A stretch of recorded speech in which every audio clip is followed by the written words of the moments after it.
ಬೆಂಗಳೂರಿನ ಫ್ರೀಡಂ ಪಾರ್ಕ್ನಲ್ಲಿ ಇಂದು ಏನು ರಾಜ್ಯಾದ್ಯಂತ ಬಂದಿರತಕ್ಕಂಥ ಆಶಾ ಕಾರ್ಯಕರ್ತರು ತಮ್ಮ ಸೇವಾ ಭದ್ರತೆ ಹಾಗೂ ಇನ್ನಿತರ ಅವರ ಹಲವು ಬೇಡಿಕೆಗಳಿಗೋಸ್ಕರ ಇವತ್ತು ರಾಜ್ಯಾದ್ಯಂತ ಪ್ರತಿಭಟನೆ ಹಮ್ಮಿಕೊಂಡಿದ್ದಾರೆ. ಸೊ ಬನ್ನಿ, ಅವರು ಬೆಂಗಳೂರು ನಗರ ಅಧ್ಯಕ್ಷರಾದಂಥ ರಮಾ ಅವರು ನಮ್ಮ ಜೊತೆ ಇದ್ದಾರೆ, ಮಾತಾಡ್ಸೋಣ. ಮೇಡಮ್ ನಮಸ್ತೆ. ಇವತ್ತು ಕರ್ನಾಟಕ ರಾಜ್ಯ ಸಂಯುಕ್ತ ಆಶಾ ಕಾರ್ಯಕರ್ತೆಯರ ಸಂಘ ಇದು AAUTUCಗೆ ಆಯೋಜನೆಗೊಂಡಿದೆ. ಸೊ ಇದರಿಂದ 13-14ನೇ ತಾರೀಕು ಒಂದು ರಾಜ್ಯ ಮಟ್ಟದ ಹೋರಾಟನ ಹಮ್ಮಿಕೊಂಡಿದ್ದೀವಿ. ಸೊ ಮುಖ್ಯವಾಗಿ ನಮ್ಮ ಪ್ರಮುಖವಾದಂಥ ಬೇಡಿಕೆ ಅಂತ ಅಂದರೆ, ಈಗ ನಮ್ಮ ಒಂದು ವೇತನ ಮಾದರಿ ಇದೆ, ಎಲ್ಲಿ ಒಂದು RCH ಪೋರ್ಟಲ್ ಅಂಥೇಳಿ ಅದಕ್ಕೆ ಲಿಂಕ್ ಮಾಡಿದ್ದಾರೆ.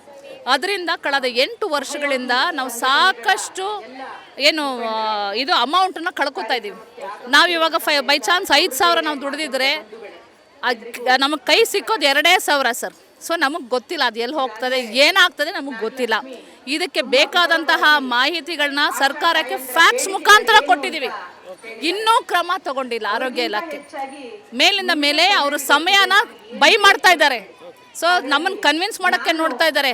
ಇದು ತೋರಿಸ್ತಾ ಇದೆ ಎಲ್ಲರಿಗೂ ಪ್ರಾಬ್ಲಮ್ ಇದೆ ಅಂತ. ಇದು ನಾವೇನೋ ಹೇಳಿ ಕರ್ಕೊಂಬಂದಿರೋದಲ್ಲ, ಪ್ರಾಬ್ಲಮ್ ಇದೆ, ಅದೇ ಒಂದು ನಿರೀಕ್ಷೆ. ನೀವು ನೋಡ್ತಾ ಇದ್ದೀರಾ ಇಲ್ಲಿ ಅದರ ಪ್ರದರ್ಶನ ಇದು ಸರ್.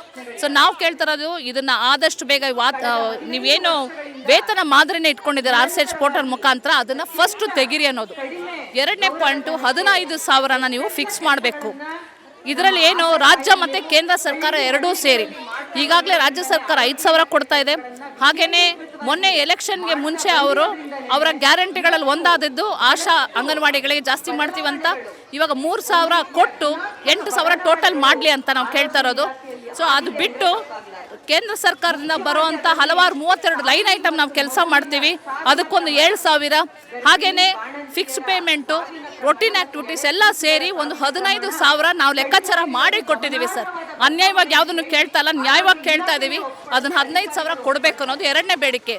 3ನೇ ಬೇಡಿಕೆ ನಮ್ಮದು, ನಾವು ಇಲ್ಲೆಲ್ಲ ಜನಗಳಿಗೆ ಆರೋಗ್ಯನ ಕೊಡುವಂಥವ್ರು, ಅರಿವನ್ನು ಮೂಡಿಸೋವಂಥವ್ರು, ಆರೋಗ್ಯದ ಅರಿವನ್ನು ಮೂಡಿಸೋರು. ನಮ್ಮ ಪರಿಸ್ಥಿತಿ ನೀವು ಕೇಳೋದಕ್ಕಾಗೋದಿಲ್ಲ ಸರ್. ಪರಿಸ್ಥಿತಿ ಭಾಳ ಕೆಟ್ಟದಾಗಿದೆ.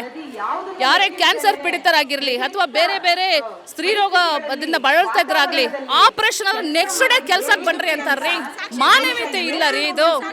ಸೊ ಅದಕ್ಕೆ ನಾವು ಕೇಳ್ತಾ ಇರೋದೇನೆಂದರೆ, 3 ತಿಂಗಳು ನಮಗೆ ರೆಸ್ಟ್ ಕೊಡ್ರಿ, ಜೊತೆಗೆ ಫಿಕ್ಸ್ಡ್ ಪೇಮೆಂಟ್ ಏನಿದೆ ರಾಜ್ಯ ಸರ್ಕಾರದ ಅದನ್ನು ಕೊಡ್ರಿ. ಇದು ನಮ್ಮ ಪ್ರಮುಖವಾದಂಥ ಬೇಡಿಕೆ. ಇನ್ನು ಬೇರೆ ಬೇರೆ ಇದೆ, ಯೂನಿಫಾರ್ಮ್. ಈ ವಿಚಾರವಾಗಿ ಏನು ಸರ್ಕಾರದ ಆರೋಗ್ಯ ಸಚಿವ ದಿನೇಶ್ ಗುಂಡೂರಾವ್ ಅವ್ರ ಗಮನಕ್ಕೆ ತಂದಿದ್ರ ಮೇಡಮ್? ಸಾಕಷ್ಟು ಬಾರಿ ಮೀಟಿಂಗ್ ಆಗಿದೆ ಸರ್, 5 ಸಲ ಮೀಟಿಂಗ್ ಆಗಿದೆ ಅವ್ರ ಜೊತೆಗೇನೆ.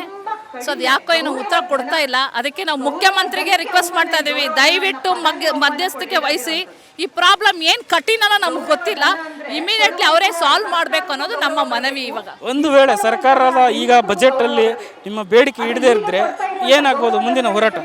ಸರ್, ಇದು ಇಲ್ಲಿ ಇಷ್ಟು ಜನ ಆಶೆಗಳಿದ್ದಾರೆ, ಒಟ್ಟಿಗೆ ತೀರ್ಮಾನ ತಗೋತೀವಿ.